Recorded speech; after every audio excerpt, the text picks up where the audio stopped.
बाकी हंसने के लिए मैं तो देखो सरदारों के घर से हूँ, जाना ही नहीं पड़ता कहीं, आँख खोलो सामने सरदार। अब आप ही बताओ, आप लोगों के यहाँ खानदान में लड़की बड़ी हो जाती है तो शादी करने के लिए लड़का ढूंढा जाता है, हमारे यहाँ लड़की बड़ी हो जाती है तो सरदार ढूंढा जाता है। मैं ग्वालियर की बेटी, अब तो ज़माना ही बदल गया, अब तो मोबाइल है, ये सब कुछ है। और जब मेरी शादी हुई तो शादी से पहले तब क्या परंपरा थी आप सब जानते हैं कि जब लड़का यानी सरदार जी जो देखने आए, घर पर आए, चाय के प्याले रख दिए गए, मम्मी भी बैठी थी, पापा भी बैठे थे। थोड़ी देर बाद मम्मी रसोई में चली गई, जो पापा कभी रसोई में नहीं गए वो भी चले गए, हमको अकेले बिठा दिया कि बात करो। 1 मिनट 2 मिनट 3 मिनट कोई बात ही नहीं हुई। मैंने कहा कुछ तो बोलो सरदार जी। बोले भैन जी किन्ने भैन भरा हो। बहुत अच्छी बात, क्या बात है। मैंने कहा अभी तक तो मेरा एक भाई था, तुसी दूजे हो गए। ससुर बहुत अच्छी। अच्छा, आजकल की तरह का ऐसा ज़माना भी नहीं था कि फ्लैट हो गई किसी को पता नहीं चले। अब वो जैसे ही गए सरदार जी, पूरे मोहल्ले में धीरे धीरे बात फैल गई भी जेड़ा मुंडा देखण आया सी वो भैन जी बोल गया। जहाँ जाएं हम तो मेरी मम्मी को कहें अच्छा जेड़ा मुंडा वेखण आया सी बलजीत नू वो भैन जी बोल गया। जहाँ मैं जाऊँ हैं तेरा वीर बन गया। पूरे मोहल्ले में चर्चा हो गई। लेकिन फिर एक सरदार ढूंढे गए तो हुआ क्या, हूँ तो मैं भी सरदार नहीं। फिर सरदार जी ढूंढे गए, फिर वही वाक्य दोहराया गया। फिर टेबल पर इधर सरदार जी बैठे, इधर मैं बैठी, इधर पापा बैठे, फिर मम्मी बैठी, वही किस्सा फिर दोहराया। मम्मी गई, पापा गए, थोड़ी देर हो गई तो इस बार मैं बोली वीर जी कुछ तो बोल दो। वो सिर ठोक के उठ गए, बोले राखी वाले दिन आ जाऊंगा भैन सत श्री अकाल। बहुत अच्छी। अच्छा फिर क्या हुआ, फिर मोहल्ले के लोगों ने शिक्षा देनी शुरू की मेरे मम्मी डैडी को। बोले भाई तुहाडी कुड़ी ब्याही नहीं जाएगी, शादी नहीं होनी। बोले क्यों? बोले तुसी जो मुंडा खुद ही पसंद कर लो और ब्याह कर दो, इन्हों कल्ले नहीं बिठाना। भी ये वो वीर जी बोल देगी, वो भैन जी बोल देगा, इन्हों का ब्याह ही नहीं होएगा। अब वही हुआ, जहाँ मेरी शादी कर दी गई महरौली के सरदार जी, वो जब मेरे मम्मी डैडी नहीं पसंद किए, हमको बिल्कुल अकेले नहीं बिठाया गया क्योंकि सख्त हिदायत थी कि तुम यही बोल दोगे, और हमारी शादी कर दी गई जो मम्मी डैडी ने सरदार जी पसंद किए थे। लेकिन कब तक नहीं बिठाओगे? क्या बात है। आफत आई, अब चुप बैठे हैं बिल्कुल। कह के बोला कि वीर जी नहीं बोलना, उनको भी कह के बोला गया भैन जी नहीं बोलना।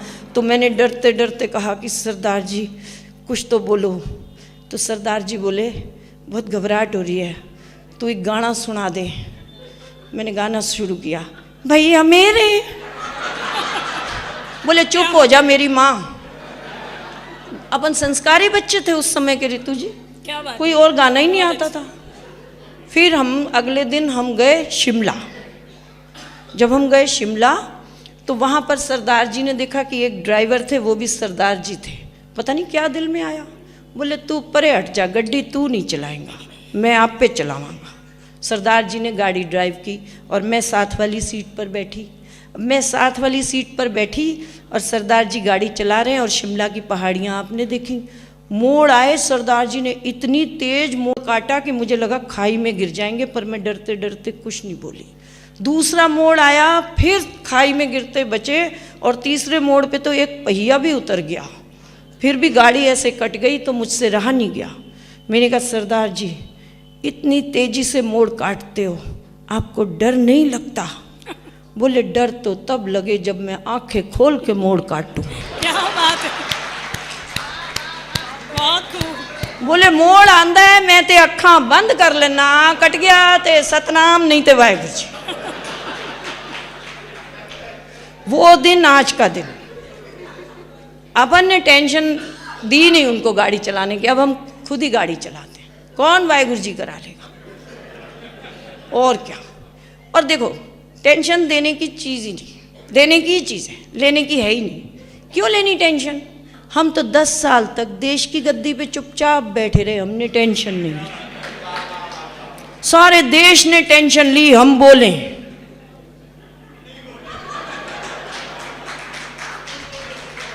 सारी दुनिया चुनाव लड़ती है, हमारी ऋतु जी भी लड़ी, चुनाव लड़ी। बताओ चुनाव लड़के क्या बनी? हम बिना लड़े प्रधानमंत्री बन गए। तो टेंशन लेनी नहीं चाहिए, लेना ही चाहते हो नहीं। देखो बहुत अच्छा काम कर रही है रोहिणी के लिए, वो तो हादसे में हम कुछ भी कह लेते हैं, बहुत गर्व होता है। कहीं भी हम जब देखते हैं डिप्टी मेयर ऋतु गोयल या देखते हैं चेयरपर्सन, तो एक तो वो इतनी संवेदनाओं की कवित्री रही हैं और इतनी दिल से, मतलब जिसको कहते हैं ना कि दिल से जिनके लिए उद्गार निकलते हैं, तो कभी भी हम वो नहीं पढ़ते कि उनका इस समय क्या स्टेटस है। हम बस जैसे ही पोस्टर देखते हैं तो हम कहते हैं ये हमारी ऋतु जी हैं, दिल खुश हो। तो मस्ती में रहिएगा, टेंशन क्या करनी है? लेना ही चाहते हो तो कार लो, बंगला लो, लोन लो, निकल लो। पता नहीं क्यों लोग टेंशन ले लेते हैं, मैं तो बिल्कुल ही नहीं लेती। एक दिन मैं स्कूल से घर गई, पड़ोसी की पत्नी गुजर गई थी। मैंने कहा सरदार जी, सारी भीड़ लगी हुई है, मोहल्ला वहाँ था, सरदार जी घर पे ही बैठे, गए ही नहीं। मैंने कहा सरदार जी घर पर ही बैठे हो मुंह लटकाए, पड़ोसी की पत्नी गुजर गई, क्यों नहीं अफसोस कराए? बोले तू ही बता किस मुंह से जाऊं, अगले की दूसरी मर गई, मैं एक बार भी नहीं बुलाऊं। बहुत अच्छे हैं, क्या बात है, वाह वाह वाह वाह। ऐसे पति ने, देखिए माँ की इतनी कविताएं लिखी हैं ना दिनेश जी ने, सच में माँ के मुख तक आनंद विभोर हो जाती हूँ। आदरणीय महेंद्र अजनबी जी और आदरणीय हंसराज रल्हन जी, और जो 2-2 घंटे अकेले जिनके दम पर कवि सम्मेलन चलता है, आदरणीय अनिल जी आपने हमें बुलाया, बहुत बहुत धन्यवाद। एक बार इन लोगों के लिए तालियां बजा दीजिए। जैसे गाड़ी चलाने वाले के लिए बैठना मुश्किल होता है, वो ड्राइवर को क्या कहता है, तू हट मैं ही चला लेता हूँ। तो आप सोचिए कि इन लोगों का क्या हाल होगा जो आज बैठे हुए हैं। लेकिन मजबूरी है तो पंगा तो लेना नहीं है, पंगा ले ही नहीं सकते, है ना। तो रही बात मस्ती की, अब मैंने बताया अच्छा मैं तो बिल्कुल भी टेंशन नहीं लेती। कोरोना काल था, सारे घरों में टेंशन, सारे घरों में टेंशन थी, लेकिन हमारे हिंदुस्तान की औरतें टेंशन लेती नहीं। पहला कोरोना याद कर लो, पूरे विश्व में टेंशन थी, लेकिन हमारे हिंदुस्तान की औरतें लगी हुई थी, हलवाई बनी हुई थी पूरी। कोई समोसे बना रही थी, कोई जलेबी बना रही थी, कोई कुछ बना रही थी। उन्हें पता था कि ये तो चला ही जाएगा, अपने राम की भूमि है, अपने कृष्ण की भूमि है, अपने देश की ये भूमि है, यहाँ से सब चला जाएगा। बहुत अच्छे बात। तो मस्ती में ही रहना चाहिए। तो मैंने ना, बेटे ने एक दिन, अब टाइम पास सरदार जी तो कोई काम नहीं करते, तो बेटे से कहा कि पेन ड्राइव दे, पिक्चर देख लेता हूँ। बेटे ने पेन ड्राइव में लगा दी पान सिंह तोमर। सरदार जी ने देखी, अगले दिन इरफान खान निकल गए। बेटे ने दूसरे दिन पेन ड्राइव में पिक्चर दी प्रेम रोग, अगले दिन ही ऋषि कपूर जी गए। क्या बात है। तीसरे दिन सरदार जी बोले काक के गल सुन, शादी दी वीडियो दे दे, माँ दी भी देख ले। और मैंने छुपा के ही रख दी। बहुत अच्छे, खुलकर तालियां बजा सकते हैं आप लोग।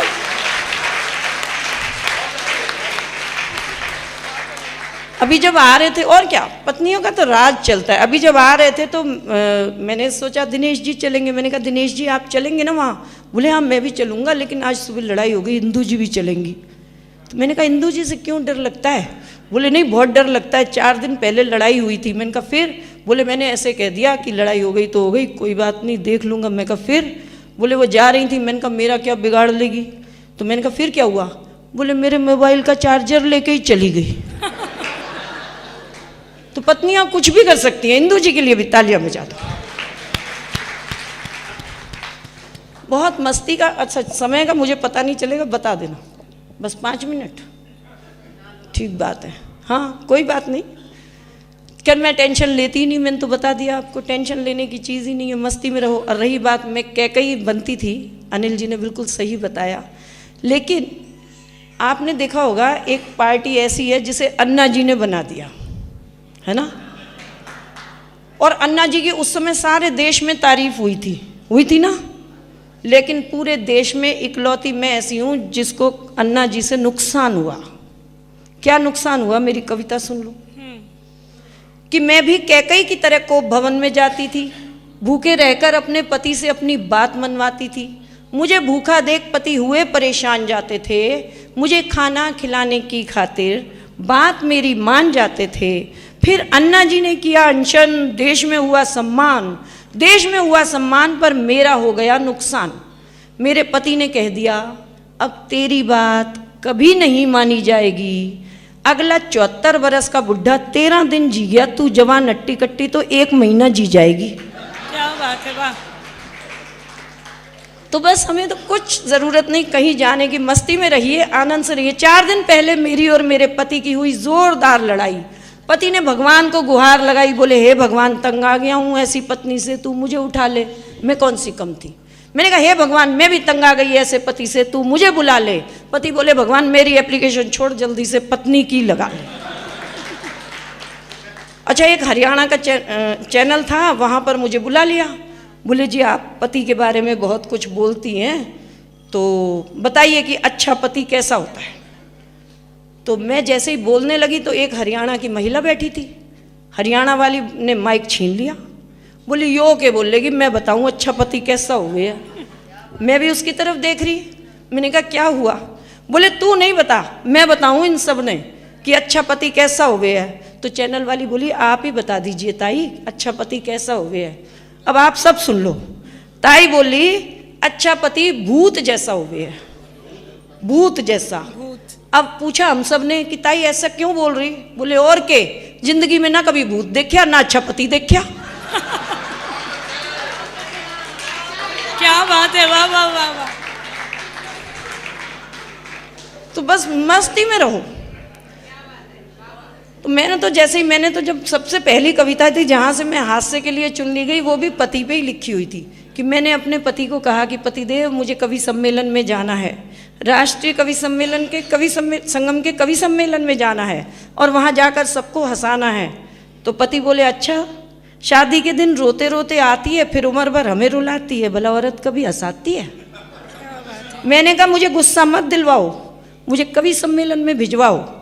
अगर मुझे गुस्सा दिलवाओगे तो जली हुई रोटियां तुम ही खाओगे। बोले बेगम तू बेशक गुस्से में रोटी मत बनाना पर मेरी कमीज़ ज़रूर धो जाना। बोले क्योंकि जब भी तू गुस्से में मेरी कमीज़ धोकर जाती है सच में वो कमीज़ निखर आती है। क्या बात है। मैंने कहा अब सच में मुझे गुस्सा मत दिलवाओ, मुझे कवि सम्मेलन में भिजवाओ। तो जो वो बोले वो सुनिएगा। वो बोले तू कवि सम्मेलन में जाना चाहती है तो जा, तू सबको हंसाना चाहती है तो हंसा। मैं मर्द हूँ और मर्द शायद ये भूल जाता है कि जब हंसती है घर की पत्नी तो पूरा परिवार खिलखिलाता है। क्या बात है, वाह, बहुत अच्छे, बहुत अच्छे। हम दोनों पति पत्नी तो ऐसे ही लड़ते झगड़ते जिंदगी गुजार लिया करते हैं और हम दोनों एक दूजे से नहीं उस ऊपर वाले से डरते हैं। वो जैसे चाहे डुगडुगी बजाता है, वो जैसे चाहे सबको नचाता है, सिर्फ और सिर्फ उसी के हंसाने से हंसती है ये दुनिया, वरना इस दुनिया में कौन है जो दूसरों को हंसाता है। क्या बात है, बहुत अच्छी, वाह। और मैंने राष्ट्रीय कवि संगम से एक बात अवश्य सीखी आदरणीय जगदीश जी से कि कितना भी हंसाओ, कितनी भी कविताएं हास्य में सुनाओ, पर राष्ट्र जागरण धर्म हमारा, कभी ना कभी ऐसा कलम ज़रूर होनी चाहिए कि कुछ संदेश ज़रूर देकर जाएं। आज हमारी पीढ़ी जो है और आज हम जिन बच्चों को देखते हैं वो बिल्कुल 5G बच्चे हैं। तो कहीं ना कहीं उन बच्चों पर छोटी सी बहुत छोटी कविता सुनाकर स्थान लूँगी क्योंकि समय कम है और मैं इन सबको भी सुनना चाहती हूँ। तो बहुत छोटी सी कविता कि वो बच्चे कि ढूंढ रही हूँ वो बच्चे जो मदर्स डे नहीं मनाते थे। ढूंढ रही हूँ वो बच्चे जो मदर्स डे नहीं मनाते थे, पर माँ जब भी आवाज़ दे हाँ माँ कहकर दौड़े चले आते थे। क्या बात। ढूंढ रही हूँ वो बच्चे जो मदर्स डे नहीं मनाते थे, पर माँ जब भी आवाज़ दे हाँ माँ कहकर दौड़े चले आते थे। शायद बैटरी वाली कारें या मोबाइल नहीं थे उस वक्त, शायद बैटरी वाली कारें या मोबाइल नहीं थे उस वक्त, इसीलिए बच्चे पापा की पिद्दी पर घोड़ा बनकर चढ़ जाते। क्या बात है, वाह वाह वाह, बहुत अच्छा। ढूंढ रही हूँ वो बच्चे, शायद शायद सादा ही था खान पान, शायद सादा ही था खान पान, और आंखों पर नहीं थे बच्चों के चश्मे, इसीलिए माँ बाप के आंसू बच्चों को जल्दी नजर आ जाते थे। क्या बात है, वाह वाह वाह, क्या बात है। बहुत शुक्रिया। और रुपए नहीं सिक्के मिला करते थे जेब खर्च, रुपए नहीं सिक्के मिला करते थे जेब खर्च, शायद इसीलिए पैसों का वजन कुछ ज्यादा समझ पाते थे। शायद शायद राजनीति, देखिए मैं कहाँ प्रहार कर रही हूँ, समझ सकेंगे। शायद राजनीति और मीडिया भी इतना नहीं था उस वक्त। बात समझिएगा, अगर दिल तक पहुँचे तो तालियां और आशीर्वाद दीजिएगा कि शायद राजनीति और मीडिया भी नहीं था उस वक्त, इसलिए गली में चलते बच्चे रामू चाचा और रहीम काका की आवाज़ लगाते थे। क्या बात है, वाह, बहुत अच्छे। शायद इंग्लिश मीडियम स्कूल भी नहीं थे उस वक्त, इसलिए बच्चे माता पिता तो क्या पड़ोसी तक के पांव छुआते थे। क्या बात है। ढूंढ रही हूँ वो बच्चे जो मदर्स डे नहीं मनाते थे। बारबी डॉल का प्रचलन भी शायद नहीं था उस वक्त, इसीलिए कतरन से कपड़े की गुड़िया बनाकर जूते के डब्बे में उसका घर बनाते थे। ढूंढ रही हूँ वो बच्चे जो बारिश के पानी में कागज की नाव चलाते थे। क्या बात है, वाह। ढूंढ रही हूँ वो बच्चे। और अंतिम पंक्तियाँ देती हूँ कि शायद पढ़े लिखे नहीं थे, शायद पढ़े लिखे नहीं थे, पर अनपढ़ नहीं थे माँ बाप। क्या बात है, वाह वाह वाह। शायद पढ़े लिखे नहीं थे पर अनपढ़ नहीं थे माँ बाप। दूरदर्शिता रखते थे, कमरे में बोनसाई नहीं आंगन में पेड़ लगाते थे। क्या बात है, ढूंढ रही हूँ वो बच्चे जो मदर्स डे नहीं मन, पर माँ जब भी आवाज़ दे हाँ माँ कहकर दौड़े चले आते।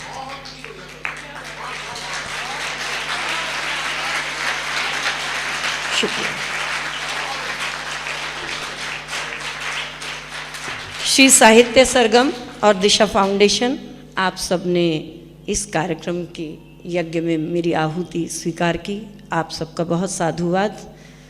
और इतना ज़रूर कहूँगी, हास्य के लिए ही जानी जाती हूँ, दो पंक्तियाँ कहकर बैठती हूँ, अपना स्थान लेती हूँ कि जो लोग हंसते और हंसाते हैं, जो लोग हंसते और हंसाते हैं, वो मरने के बाद स्वर्ग नहीं जाते हैं। जो लोग हंसते और हंसाते हैं, वो मरने के बाद स्वर्ग नहीं जाते हैं, क्योंकि वो लोग तो जहाँ बसते हैं उसी जगह को स्वर्ग बनाते हैं। बहुत बहुत शुक्रिया। आप बहुत अच्छा सुन रहे, मैं चाहता हूँ एक बार आप अपने सम्मान में जोरदार तालियां बजाइए भाई। नहीं कि आपके लिए चंद कतरे लहू के लाया हूँ, मुरझा गया हूँ पर फूल खुशबू के लाया हूँ, और आप लोगों को तालियां बजानी ही होगी। मैं घर से पत्नी के पांव छू के आया हूँ, और ये उन्होंने ही बजाए जो मेरी तरह है। तो हाँ बच्चों को लाना ये दिक्कत है, घर के राज खोल देते महफिल के बीच। हाँ हाँ, नहीं बिल्कुल। बच्चे आजकल के बड़े, भाई साहब मैं बतला दूं, देखो कहाँ से कहाँ हम पहुँच गए, हम लोगों को खुद ही नहीं पता हम कहाँ पे थे कहाँ पे नहीं। वरना मैं बतला दूं, लड़के क्या होते हैं, लड़के क्या होते हैं, मैं भाई को बता रहा हूँ। हम पूरे दिन चिल्लाते रहते हैं, रे श्यामलाल इधर आ, पुनीत इधर आ, राजेश इधर आ, और रात के 10 बजे पता ही लड़कों की आवाज़ कैसी हो जाती है मोबाइल पे, हेलो। अरे पकड़ लिया मैंने तो इसका मर्ज। अच्छा, जिससे बात कर रहा हूं उसको तो नहीं पता ना कि लड़का किस टेम्परेचर मोड पे बैठा हुआ है। लड़की कहती है हाँ हेलो बोल, लड़का फिर क्या कर रही है, लड़की फिर यार खाना खा रही हूं।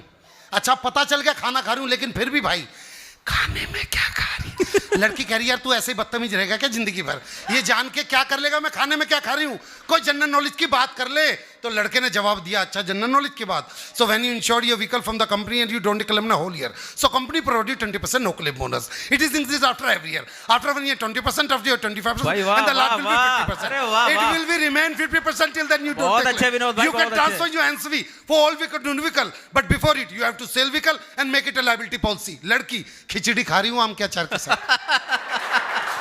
भाई बहुत बढ़िया, वाह। मैं बतलाऊं, मैं मथुरा के बस स्टैंड पे उतरा, मैं देखो माँ ऐसी होती है, बेटे की तारीफ हो रही है ना, ऐसा ही है, ऐसा ही है, घर में सबको हंसाता रहता है ये। वो जो इतनी दूर से किसी का लाड़ लाया उसकी नहीं सुन रहा कोई भी। आप यकीन मानिए, देखिए मैं बतलाता हूँ, लड़के ऐसे ही होते हैं। मैं भी मथुरा के स्टैंड पे उतरा, महिलाएं क्या है, मैं भी मथुरा के स्टैंड पे उतरा, लड़की बोली विनोद, मैंने बोला हाँ, मैं कौन, पहचान नहीं आया, अरे मैं नहीं पहचान पा रहा। फिर उसने मोबाइल खोला, इंस्टाग्राम खोला, 5 फिल्टर लगा के फोटो खींच के मुझे, मैं बोला अरे सीमा तू। मैंने पहचाना उसे, फिर उसने इंस्टाग्राम के फीचर लगाए तब कहीं जाके। लेकिन देखिए ये समय सीमा हमारे को, ये यात्रा उस व्यक्ति तक करनी है जिसने जीवन में सिर्फ हास्य ही बिखेरा है। मैं अपनी 5 मिनट की भूमिका आपके बीच में रखना चाहता हूँ। स्वागत। और देखिएगा क्या होता है, आप में से बस मुझे एक बार हाथ उठा के मुझे बताइएगा कितने लोग ये जानते हैं, ये प्रथा आज भी दिल्ली में और हरियाणा में है, यूपी में भी होगी कहीं पे, कि जब लड़की की विदाई होती है तो लड़की का मामा लड़की को गोद में उठा के डोली वाली कार तक छोड़ के आता है। एक बार हाथ उठा के बताइए, बस आप जानते हैं तो मेरी दुकान चल जाएगी। अब एक दृश्य आपकी आंखों को दे रहा हूं। स्वागत भी। लड़की का वजन 150 किलो। और पुनीत जी सबसे बड़ी बात, लड़की का कोई सगा मामा ही नहीं है। तो पंडित जी ने जैसे बोला जजमान भाई लड़की को लेके जाओ, तो वो लड़की का बाप यूं करके देखे जाए सबको, अरे वो अरे पुनीत गोयल जी। अब पुनीत गोयल जी का तो चेहरा सफेद हो गया, बेटे उठा दिए जरा। तो पुनीत गोयल जी तो वो इंसान है जो उस लड़की के संग बचपन से स्टापुर खेलते आ रहे हैं। इन्हें तो पता है कि वो स्टापुर पे कूदती थी, स्टापुर के चकनाचूर करके रख देती थी। तो जैसी बोला बेटे पुनीत उठाइए, तो पुनीत भाई साहब एकदम, मेरा तो पथरी का ऑपरेशन हो रहा है। वाह भाई वाह। डॉक्टर ने बोला जरा सा झुकेगा पथरी फट के, अच्छा ठीक है रहने दे, कोई बात नहीं। बेटे मफतलाल,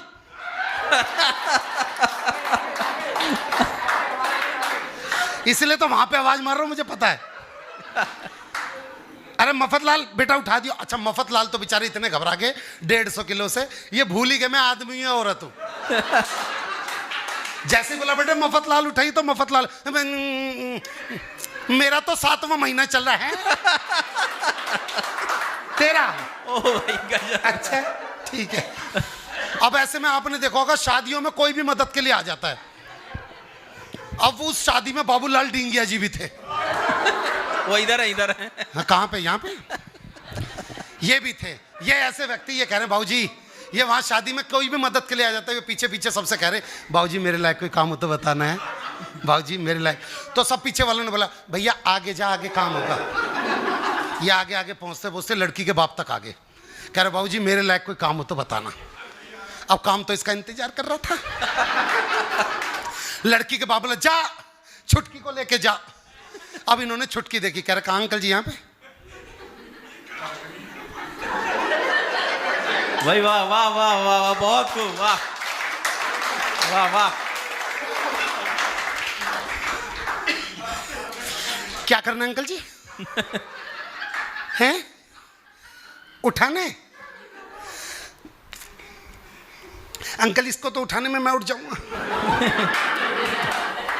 और छुटकी ना आयो, यह तो मुटकी है। वाह वाह वाह। पर सबने बोला नहीं, देखो मफतलाल जी की मिसेज बैठी हुई, उन्होंने बोला भैया बाबूलाल भैया अब तुमने बोल दी, अब तुम्हें उठानी पड़ेगी। तो बाबूलाल डिंगिया जी ने उठाने की छोटी सी कोशिश की, तो रीढ़ की हड्डी में से चटक की आवाज आई। पर तभी ये आशिका नाम की लड़की आई और इसको लगा ये अंकल जी उठा नहीं पा रहे, इसने सुल्तान फिल्म का गाना गाया इसका कॉन्फिडेंस बढ़ाने के लिए। अंकल जी खून में तेरे मिट्टी, वाह वाह, मिट्टी में तेरा खून, ऊपर अल्लाह नीचे धरती बीच में तेरा जुनून। भाई साहब बाबूलाल डींगिया जी ने लड़की उठा ली, पर उस घर का दृश्य नंबर 3 ये था, उस घर का आंगन इतना ही बड़ा था जितना यहां से लेके बाहर का गेट।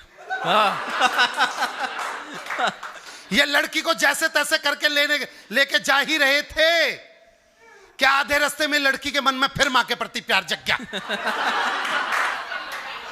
वो वापस लौट के मां के पास रोने के लिए आ गई। लड़की का बाप बाबूलाल जी से बोला, जा लड़की को लेके आ। बाबूलाल जी, लेके आ मतलब? नहीं, आधे रास्ते तक तो लेके आ गया था, बस भैया यहीं पे लिया। कह रहा दोबारा से उठा।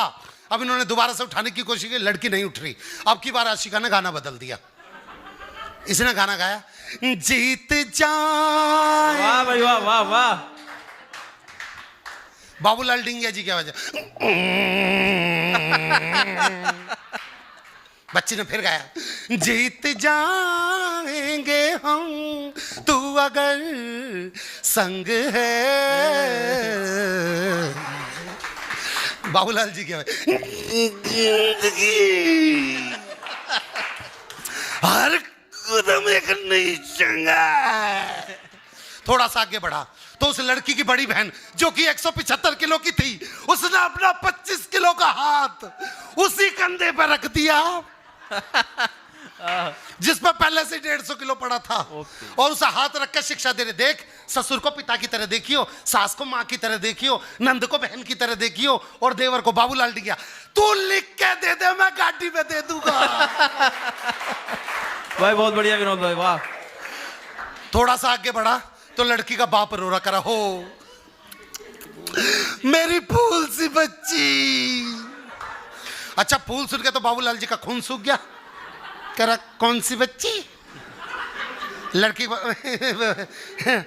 फूल सी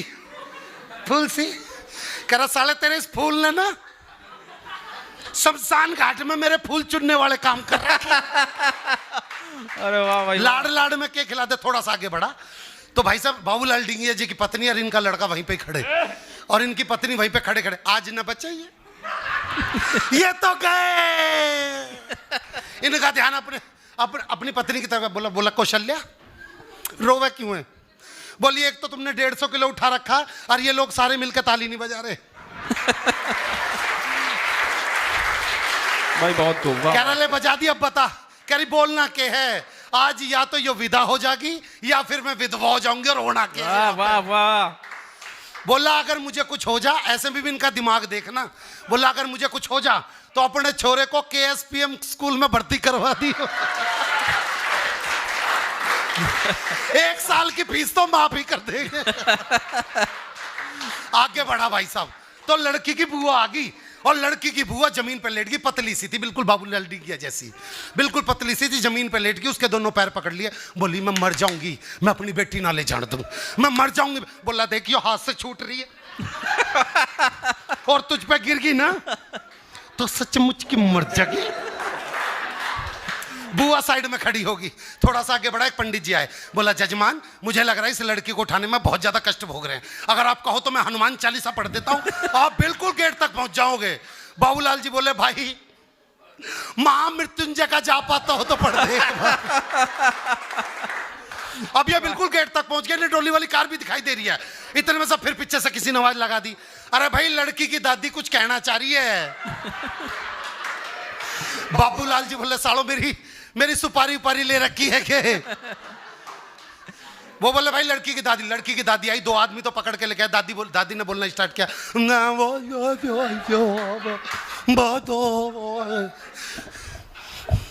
भैया क्या कह रही है? यू है क्या कह रही है? कर भैया बुजुर्ग औरत है, सांस फूल रही है। कर सालो किसी की सांस उखड़ भी तो रही है।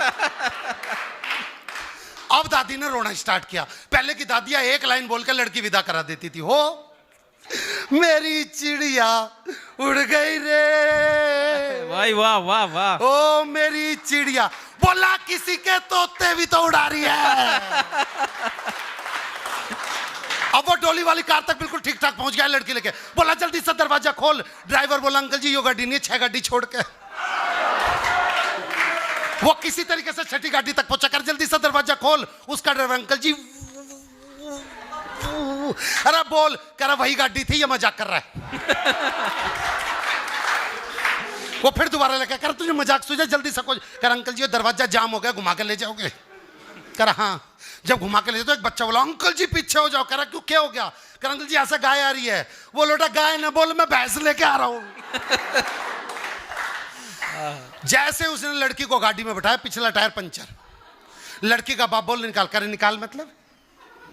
अंकल जी ये तो ठुस्सी बहुत मुश्किल से है, पर किसी तरीके से गाड़ी कटवाई गई, लड़की बाहर निकलवाई और जेसीबी पे विदा हुई। अगले ने चैन की सांस ली। लड़की का बाप बोले, बेटे चैन की सांस क्यों ले रहा है? अभी गांव का एक चक्कर करके फिर घर में जाएगी, तुझे फिर लेके आना पड़ेगा। लेकिन दोस्तों एक बात कहना चाहता हूं आपसे, एक मिशन पे चल रहा हूं। ये जो बच्चियां यहां बैठी हुई हैं, बेटा जीवन में ना 4 पंक्तियां मेरी याद रख लेना। ये सिर्फ इसलिए भी कह के जा रहा हूं क्योंकि तुम आने वाली संतान आज माँ बाप से भी ज़्यादा हाईटेक हो चुकी है। अब वही वाली बात और जैमिनी जी वाली बात के बच्चे तो पैदा ही नहीं हो रहे, अब तो सीधे बाप पैदा हो रहे हैं हुक्म बताने के लिए। तो बस मेरी एक बात सुन लेना कि माँ बाप की जो बात मानोगे सदा तुमको फल मिलेगा। माँ बाप की बात जो मानोगे सदा तुमको फल मिलेगा और अच्छे कर्मों का तुमको अच्छा सिला मिलेगा। लेकिन मेरे बच्चों कभी राह से भटकना मत, क्योंकि इस राह पे हर मोड़ पे खड़ा तुमको एक रावण मिलेगा, तुमको एक रावण मिलेगा। धन्यवाद।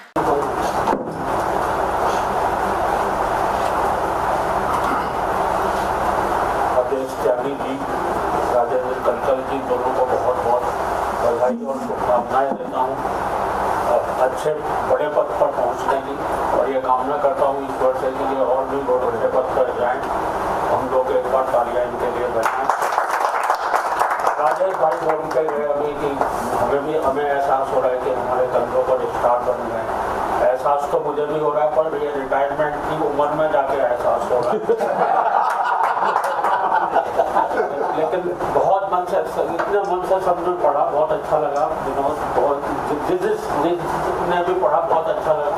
मैं एक छोटी सी कविता सुना देता हूँ। जी सर। चूँकि आया हूँ यहाँ पर तो सुनाना फर्ज बनता है। कविता का शीर्षक है 1 से लेकर 10 तक। 1 से लेकर 10 तक। अच्छा, 1 से लेकर 10 तक की गिनतियों के माध्यम से मैंने देश की एक बहुत बड़ी समस्या को उकेरने की कोशिश की है।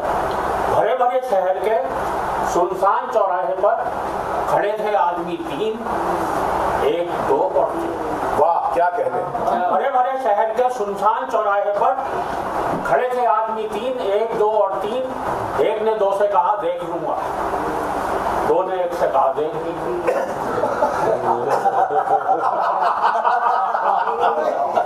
एक ने 2 से कहा देख लूंगा, 2 ने 1 से कहा देख लियो, 3 उन दोनों को देख रहा। भाई क्या दृश्य, 3 उन दोनों को देख रहा था। उसने तुरंत 4 से जाकर कहा, भाई 4 मेरे दोस्त मेरे यार। एक था बेचारा, 2 ने बेचारे के थप्पड़ मारा। एक था बेचारा, 2 ने बेचारे के थप्पड़ मारा। 4 ने 5 से जाकर कहा, 1 और 2 में हो गई कहा सुनी। दोनों ने एक दूसरे की कमर बड़ी तबीयत से झूमी। 5 ने 6 ने 7 से जाकर कहा, 1 ने 2 के गोली मारी। 7 ने 8 से जाकर कहा, 1 ने 2 के गोली मारी, 2 ने 1 के गोली मारी। वहाँ खड़े 3, 4, 5, 6 घायल हो गए। मैं वहीं से भागा आ रहा हूँ। मैं वहीं से भागा आ रहा हूँ। तेरी हालत अपनी आंखों से देख कर आ रहा हूँ। और दोस्तों 8 की आंखों में एक विशेष चमक आई। उसने 9 से सिर्फ इतना कहा, एक हिंदू था 2 मुसलमान। इस बात पर शहर का एक एक मकान न रहा, बस बन गया था खान।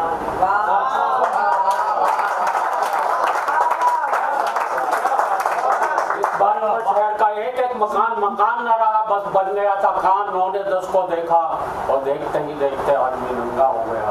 शहर भर में शांति।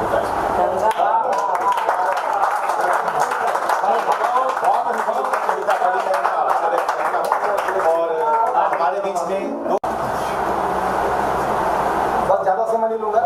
हालांकि मैं ये मानता हूँ कि जो पूरा समय हरविंदर पाल गोष्ठी में ना बैठे उसको कविता पाठ नहीं करना चाहिए।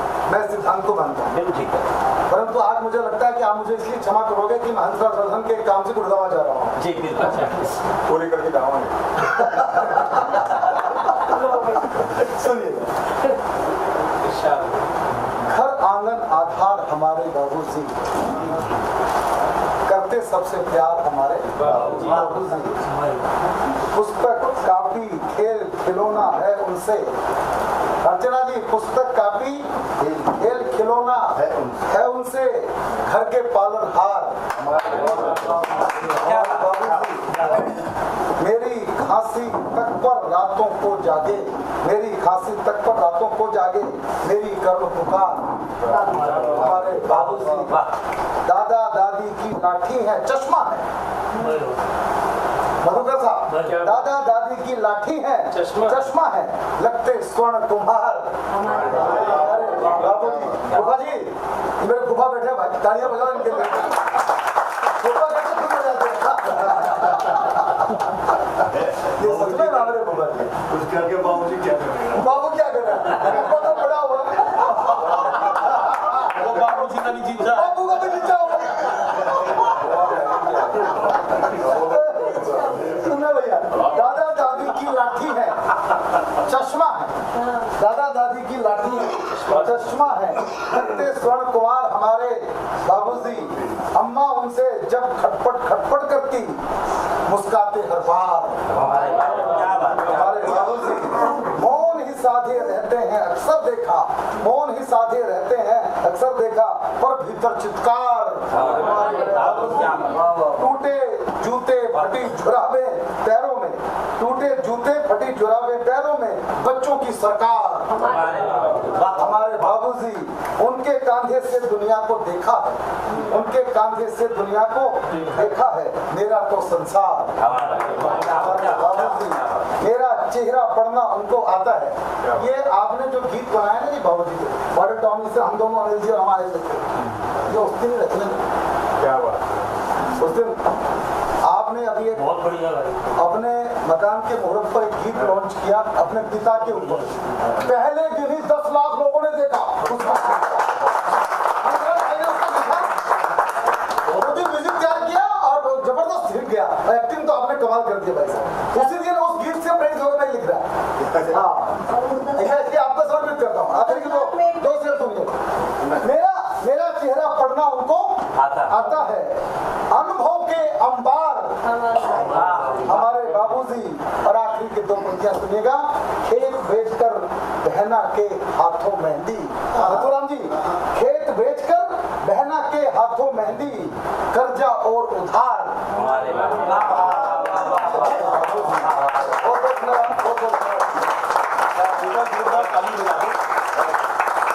दोस्तों 5:15 बजे का समय हुआ। मेरा मन है कि हम 6 बजे इस गोष्ठी को बिल्कुल वाइंड अप कर दें। अगर आप और चलाना चाहते हो तो मेरा तो ऊपर ही घर है, 12 बजे तक चला। तो आप ये देखो क्या 6 बजे तक चलाई जाए, क्योंकि मैं नहीं चाहता कि कोई भी गोष्ठी किसी के लिए भी कोई काम बोझ ना हो। जहाँ रहो 100% रहो, जिसे जाना है वो जाएगा, जिसे रहना है वो यहाँ पर रहेगा। लेकिन ऐसा ना हो कि गोष्ठी एक बोझ बन जाए। अगर ये गोष्ठियां भी बोझ बनने लगी तो हम आगे भविष्य में करेंगे क्या? हमें ये समझ में नहीं आता जिस काम से हमें शोहरत दौलत पैसा सब कुछ मिलता है वो हमारे लिए इतनी आवश्यक क्यों नहीं है। अगर वो आवश्यक है और आप बैठो तो इस गोष्ठी को कब तक चला जाए मुझे बताओ, तो मैं उसी हिसाब से इसका फॉर्मेट बनाऊं। 6:15 तक आप बताओ, एक बार आवाज दे। 6 बजे तक चलाते हैं तो चल दिया, 15 नहीं ऐसा नहीं है, ऐसा नहीं है ना।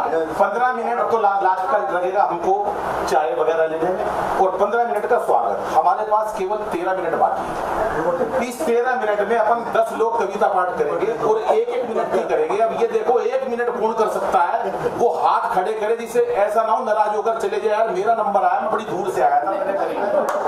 और इसमें भी जरूर नहीं हाथ खड़े करने वाला का नंबर आवे देखिए जल्दी हाथ खड़ा करें।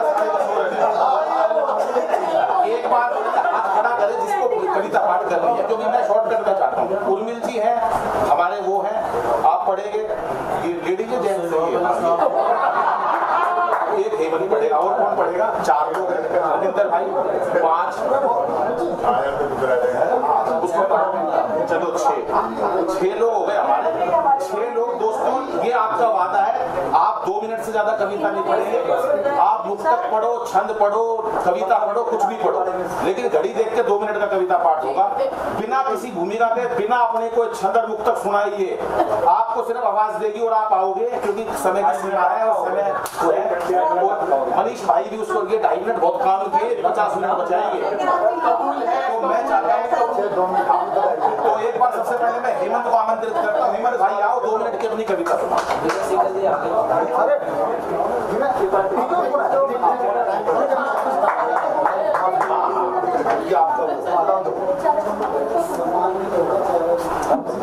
एक बार राजेश भाई को हमारे श्री साहित्य संगठन का मुख्य सलाहकार के रूप में तालियां बजाओ जोरदार राजेश भाई के लिए। आज हमारे आग्रह पर आए मेरे भाई, मुझे पता है ये सब जा रहे हैं तो किसी का भला करने जा रहे हैं। जोरदार तालियां राजेश भाई के लिए।